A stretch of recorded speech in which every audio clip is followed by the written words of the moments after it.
All right, Michael, we are back for segment number 2, and we are with Mike Zuber from One Rental at a Time, and we are here to talk about syndications.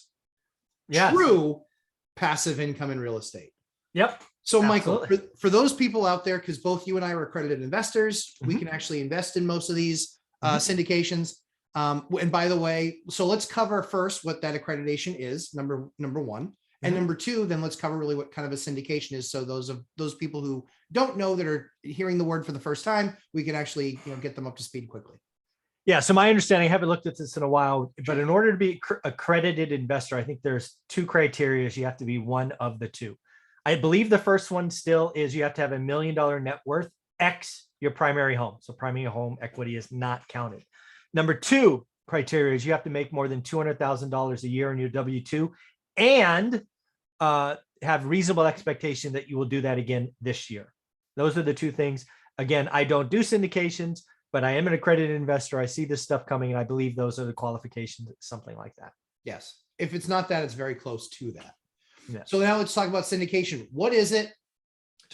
Teach me like I've never heard it before. Yeah. So basically what a syndication is, again, assuming you can invest in one, is somebody goes out and finds a asset. It could be a small asset, but generally speaking, syndications are big, right? These are your big 30, 40, 50, $100 million apartments, right? And they're like, okay, let's just do $100 million apartment, for example. Generally speaking, you could go get a loan from the biggest, cheapest, Fannie, Freddie, right? They do big loans. They're going to come in for about 60, 65, maybe 70%, depending on the market. Let's say 65. Great. Very few people, very few families can stroke a check for $35 million. That's the down. So it's probably like $38 million with closing costs and all of that. So let's say you find a deal. It's a great deal. You don't have $38 million. Well, if you're an accredited investor, and again, I've never done one, but there's a process and a procedure and this filing and that filing. Basically speaking, you can go raise the money from other people.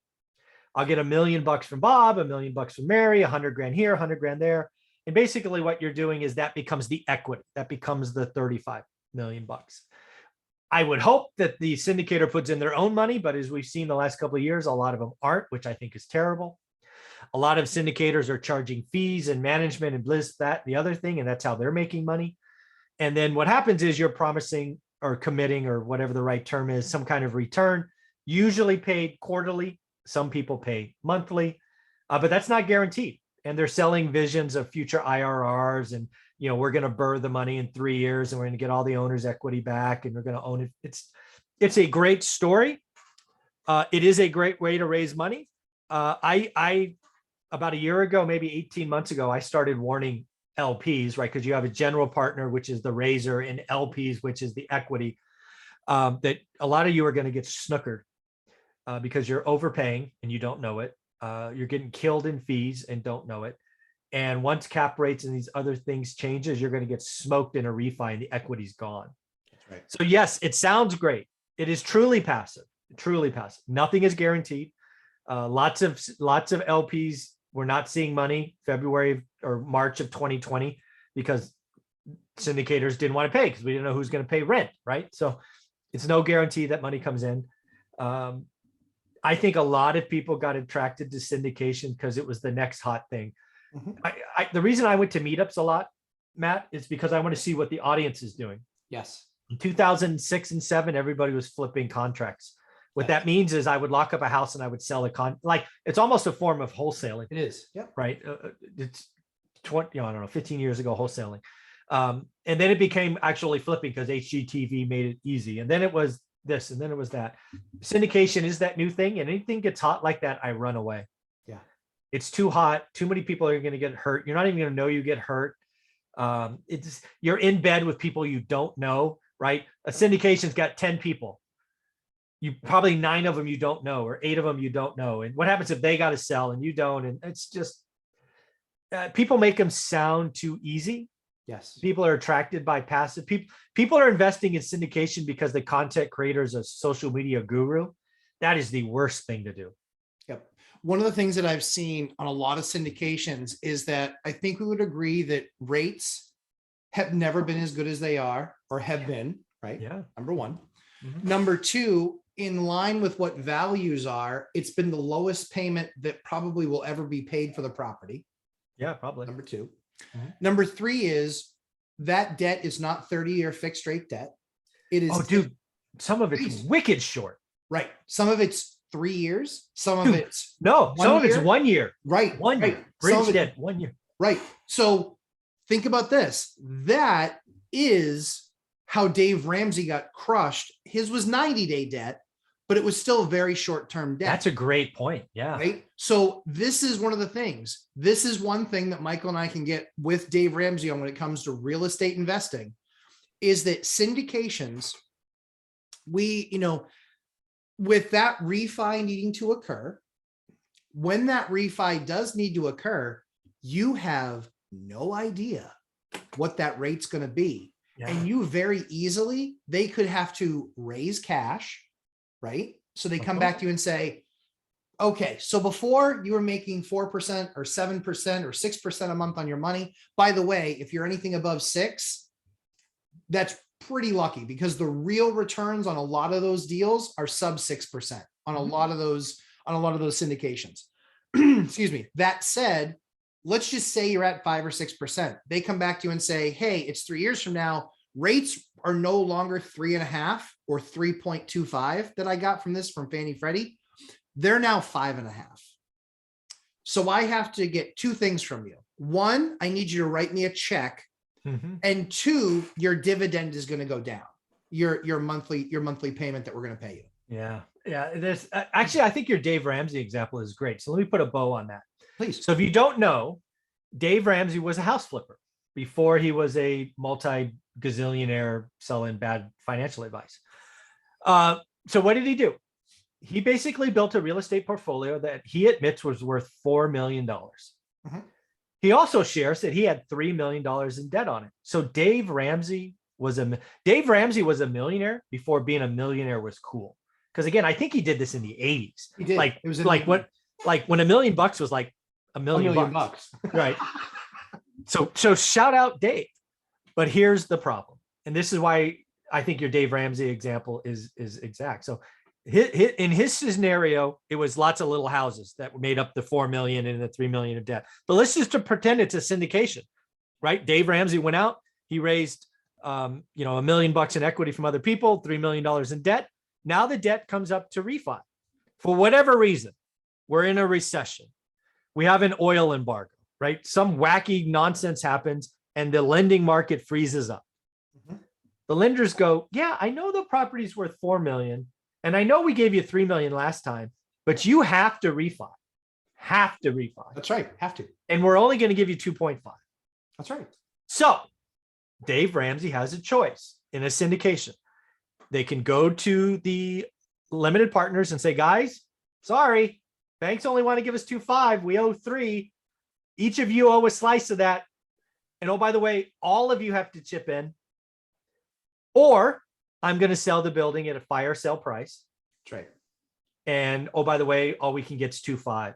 And that's essentially what happened to Dave. He couldn't refi the debt, sell it at a fire sale. Just like all of these Chinese property developers are realizing net worth means nothing when you have to fire sale. And bingo, bango, he was bankrupt because he had bad debt. Dude, there is so much bad debt. There's bad debt. There's unrealistic rent increases.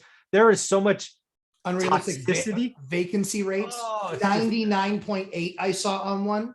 Oh, 99.8. What are you, nuts? Yeah, you may have that today, but Yeah. is that normal? No. I mean, not normal. No, never is. So one of the things that I thought was also really interesting about this, Michael, was there was an article specifically, this was an interview on Bigger Pockets. And this was something that was raised to our attention, and just, it was interesting. And we love it when people raise stuff like that, because we watch a ton of stuff. Yeah, of course. So the thing that bothered me most was that this was somebody that was in the game, made money in the real estate market, renting as a landlord, and then was just like, it's too difficult. We're going to move on and do other stuff. And then got into syndications. The thing that I don't like about it is that her and her husband got into 7 syndications. What is the likelihood that at least a third of those probably fail? Right? I mean, yeah. So, I mean, if you got into 7 syndications in the last year or so, yeah, I would bet. Wow. More than half of those have lost money, right? Already. Because here's the problem, right? So here's every syndication I see today is promising an IRR of 15% or greater. My suspicion is 4 or 5 of those don't hit that at all.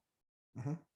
And I suspect in a year or two, most of those will be cutting their dividends and asking for checks, because most of the syndications today are adjusting their reserves. Because again, this is all math, people. Right. It is. One of the ways they're raising capital and getting better IRRs is they're reducing their reserves. Why are reserves important? It's because roofs break. I have a 10-unit building that is actually 4 structures. I just had to put a $40,000 roof on it. Yeah. Mhm. If you're not reserving for that and don't see it coming, what are you going to do? You're not going to fix the roof. You're going to patch it, let it destroy other units. You're going to go do a capital raise. I mean, yeah, again, and the other thing, dude, I just did a 10-year, I owned a 10-unit building for 10 years Mhm. and I bought it from somebody who overpaid last time. Mhm. They bought it for $650 at the peak of the market. It was a C-class building. It's always been a C-class building. It deteriorated as C-class buildings do in a recession. And the person lost it 3 years later when they had to refi it, because it appraised at 650 and it appraised for less than 300 because they let it fall apart and they just let it go. And I picked it up for 220. Yeah. And imagine if you were if that guy were a syndicator. Yeah, he walks, he loses some management fees, which, oh, by the way, he's been paid a gazillion on already. Exactly. Doesn't hurt him. Maybe he lost 1% because he threw in his first fee. He just included in the deal. Doesn't hurt him at all.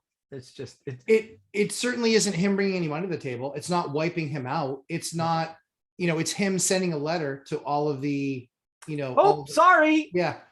With these challenging real estate times, nobody saw him coming. So, nobody saw a 5% rent. Nobody saw rent staying stable and nobody saw interest rates going up. Oh, wait, one rental at a time did. Exactly. We talk about this weekly. So again, it's just one of those things where we've heard a lot of noise about syndication. Mm-hmm. Yes, it's a way to get access to the market. Absolutely is. It truly is passive income. Yeah. But the issue is, just like anything else, the devil's in the details. You must look and use logic to say these syndications that are acquiring at all-time low interest rates and that debt is not fixed, that is the wild card. That debt not being fixed is the wild card. Yeah, what I would tell people today, and again, I talk down to syndications because again, I see syndications almost daily. Mm-hmm. Most of them are bad. Some syndications, I don't want to make all syndicators. True. Yeah, agreed. It's not the case. Agreed. I actually have syndicators in my weekly expert series, but here's the deal. They haven't been doing a lot of deals. They are not making their money on fees. Right. So again, they couldn't get it there. So they're buying other stuff. They're buying for their personal portfolio. So again, I think syndications are great. I think syndications can be great, truly passive income. I just think the greatest percentage of them are horrible deals today. All-time high prices, all-time low interest rates, unrealistic rent, bad debt structures. It's just like on and on and on and on.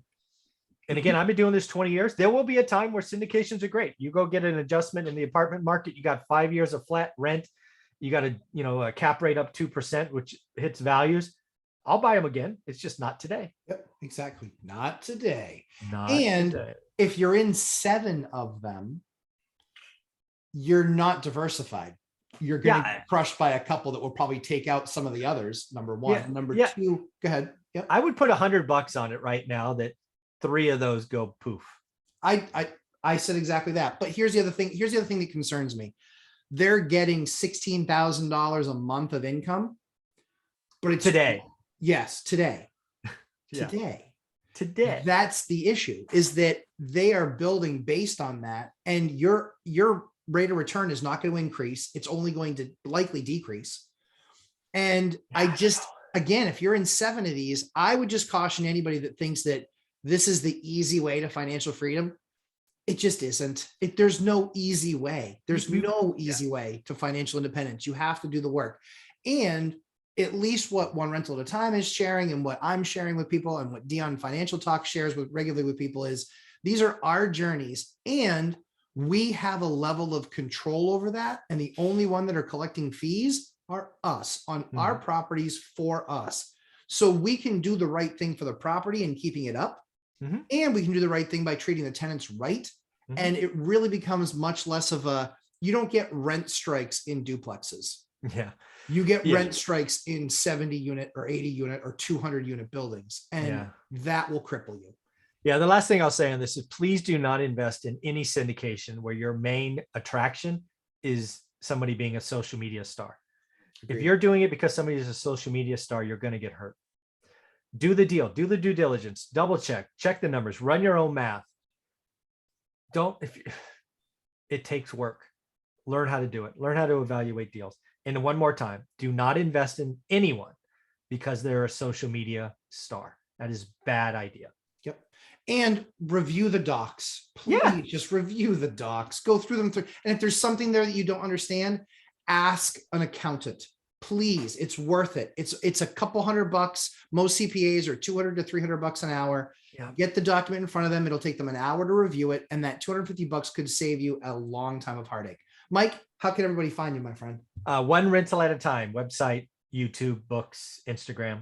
It's all there for you. So Thursday nights, 8 p.m., Mr. and Mrs. Lumberjack. We do a couple session live stream. Sunday mornings, 11:30 a.m. Eastern time. We spend 3 hours answering your questions. Please feel free to bring them. So subscribe, hit that like button, and stay tuned for the amazing segment number 3, where we get in depth with 2021 in review with Mike Zuber from One Rental at a Time. Easy for me to say. Thanks, Mike.